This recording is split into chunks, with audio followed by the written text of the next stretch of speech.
তাহলে সাবকোরনিক হেমারেজের side effect কী হতে পারে, এটা আপনারা অনেকে কোশ্চেন করেছেন। অর্থাৎ সাবকোরনিক হেমারেজ যদি ধরা পড়ে আর্লি প্রেগন্যান্সিতে, তাহলে মিসক্যারেজ হওয়ার রিস্ক কতটা, বা লেটার প্রেগন্যান্সিতে বাচ্চার আর কিছু প্রবলেম হতে পারে কিনা। তো রিসার্চ পেপারে সাবকোরনিক হেমারেজ নিয়ে প্রচুর কনফ্লিক্টিং রেজাল্ট পাওয়া যায়।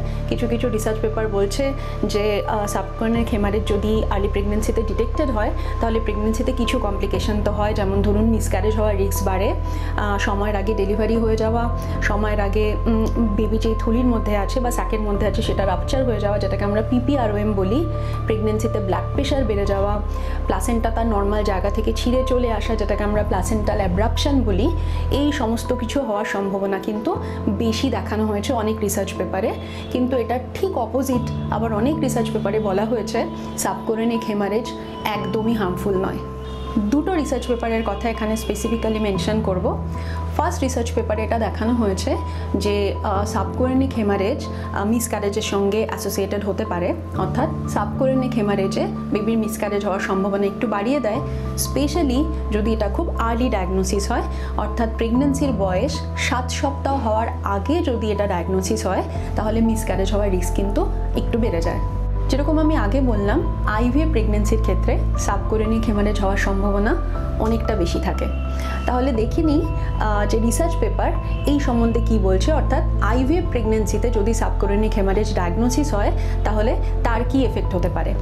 তো ভেরি রিসেন্ট একটি জার্নাল, যেটি ফার্টিলিটি স্টেরিলিটি, যেটাকে আমরা খুব হাই ক্লাস জার্নাল ধরি, তাতে এই রিসার্চ পেপারটি পাবলিশড হয়েছে এবং যেখানে দেখানো হয়েছে সাবকোরনিক হেমারেজ যদি IVF প্রেগনেন্সিতে ডায়াগনোসড হয়, সেটা সাধারণত বাচ্চার কোনো ক্ষতি করে না এবং এটা প্রেগনেন্সির কমপ্লিকেশনের সঙ্গে অ্যাসোসিয়েটেড নয়, যেটা একটা খুবই রিঅ্যাসিওরিং তথ্য।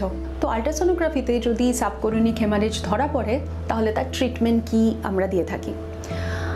সত্যি কথা বলতে সাবকোরনিক হেমারেজের অ্যাজ সাচ কোনো ট্রিটমেন্ট হয়ই না, বাট ইয়েস, যদি আলট্রাসোনোগ্রাফিতে এটা ধরা পড়ে, আমরা সাধারণত পেশেন্টকে রেস্টে চলে যেতে বলি। মোস্ট অফ দ্য কেসেসে যদিও এটা নিজের থেকেই রিজলভ হয়ে যায়, বাট স্টিল আমরা পেশেন্টকে একটু রেস্টেই থাকতে বলি। বাট তার মানে এই নয় যে তাকে সবসময় বেড রেস্টে থাকতে হবে, ঘরের ভেতরে নর্মাল কাজকর্ম তিনি কন্টিনিউ করতে পারেন, নাম্বার 1।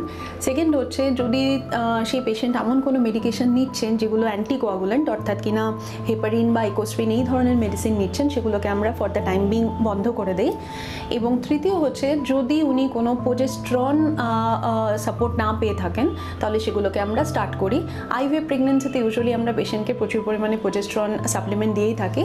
সুতরাং যারা ন্যাচারাল কনসেপশনের পরে সাবকোরনিক হেমারেজ নিয়ে প্রেজেন্ট করেন, তাদের ক্ষেত্রে যদি আগে প্রোজেস্টেরন ট্রিটমেন্ট না চলে থাকে, আমরা প্রোজেস্টেরন সাপ্লিমেন্ট দিয়ে থাকি। তাহলে এতক্ষণ পর্যন্ত আমি যা বললাম সেটাকে যদি সামারি করে বলি, তাহলে যেটা দাঁড়ায় সেটা হচ্ছে সাবকোরনিক হেমারেজ যথেষ্ট কমন প্রেগনেন্সিতে, স্পেশালি যারা IVF প্রসেসে কনসিভ করেছেন তাদের ক্ষেত্রে সাবকোরনিক হেমারেজ যথেষ্ট কমন একটা ফাইন্ডিং। নাম্বার 2 হচ্ছে, এটার অ্যাজ সাচ কোনো ট্রিটমেন্ট হয় না এবং মোস্ট অফ দ্য টাইম এটা নিজের থেকেই রিজলভ হয়ে যায়। নাম্বার 3 হচ্ছে, এটার জন্য কমপ্লিট বেড রেস্টের একদমই দরকার নেই, আপনারা একদম নর্মাল কাজকর্ম কন্টিনিউ রাখতে পারবেন। যদি খুব আর্লি প্রেগনেন্সিতে ডায়াগনোসিস হয়, অর্থাৎ প্রেগনেন্সির বয়স 7 সপ্তাহ হওয়ার আগে ডায়াগনোসিস হয়, তাহলে মোস্ট অফ দ্য রিসার্চ পেপারে দেখা যাচ্ছে যে এটা মিসক্যারেজের সঙ্গে অ্যাসোসিয়েটেড থাকতে পারে, অর্থাৎ মিসক্যারেজ হওয়ার রিস্ককে বাড়িয়ে দেয়। কিন্তু যদি লেট প্রেগনেন্সিতে ডায়াগনোসিস হয়, স্পেশালি 10 সপ্তাহের পরে যদি এটা ডায়াগনোসিস হয়, ইউজুয়ালি এটা প্রেগনেন্সির কোনো ক্ষতি করে না এবং প্রেগনেন্সি স্মুথভাবে এগিয়ে যায়। ফোর্থ কারণ যেটা আর্লি প্রেগনেন্সিতে ব্লিডিং নিয়ে প্রেজেন্ট করে, সেটা হচ্ছে মিসক্যারেজ বা অ্যাবর্শন। এই নিয়ে বিস্তারিত আমরা বলবো পরের ভিডিওতে।